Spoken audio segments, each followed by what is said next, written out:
Our last stop, England, where a recipe for holistic health involves a little-known Eastern European tradition and lots of salt.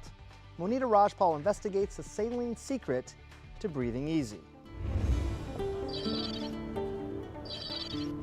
Until a few years ago, Tish Webster would have found the daily tasks of walking outside or working at her job almost impossible. From the time she was a little girl, the 28-year-old yoga instructor has suffered from hay fever and severe allergies to dust. This time of year I'd definitely be suffering really badly. I'd have tissues with me constantly, I'd be sneezing, I'd probably be weeping out of my eyes. Ready to go in? Yeah, absolutely. After years of taking allergy pills, Tish looked into alternatives and discovered something known as halotherapy or salt therapy at a clinic in southwest London. Where would you like to sit today? When I first went into the salt cave, I noticed an immediate difference from going in. Here you are. Thank you. My breathing capacity was much better. After 3 sessions, I noticed a difference. First thing in the morning, I wasn't congested like I normally am.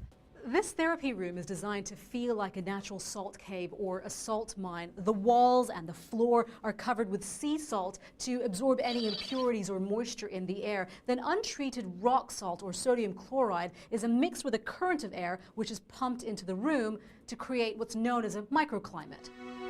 Since the late 1800s, Eastern European patients with respiratory illnesses like asthma and bronchitis have been prescribed visits to natural salt caves or mines. Today, what's found and felt in those caves is being replicated in clinics and spas across Eastern Europe, like this one in Hungary, in Toronto, and now in London. Grinding this special pharmaceutical salt into tiny particles, charging it with negative ions, blowing this dry saline aerosol into the treatment room. Patients won't see anything in the air. And they really won't feel anything. Well, they can probably taste the salt on their lips. The salt used has no additives and the concentration is specific to the patient's condition. The humidity and the temperature are controlled to maintain comfort and deliver maximum benefits that the salty air could bring.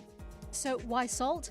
First of all, salt is known to have antibacterial and anti-inflammatory properties. Plus, and this is key for this kind of therapy, when breathed in, the salt particles can embed deeply into the lower lungs. And for people with respiratory illnesses, that's where a lot of the problems are. Once in the system, the salt absorbs bacteria and clears away mucus, which would otherwise block the airways. Is it 100% safe?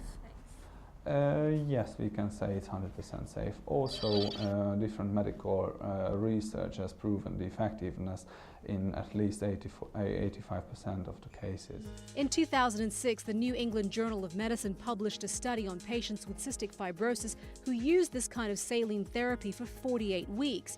They found that it was a safe and effective additional therapy for patients.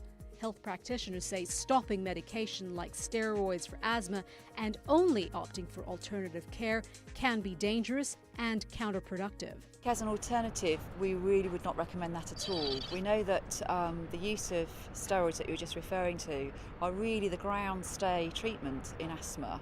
And we wouldn't want to be giving any messages out to suggest that people would stop using their steroids. The founders of the Salt Clinic in London say they have patients ranging from 6 months of age to 85. The cost for an hour-long sitting, about $56. And while they admit there are skeptics, they encourage people to just try it. As for Tish Webster, the proof is in her breathing. Having done now 10 sessions, I haven't yet taken an allergy tablet this year, which is incredible. For Vital Signs in London, I'm Monita Rajpal.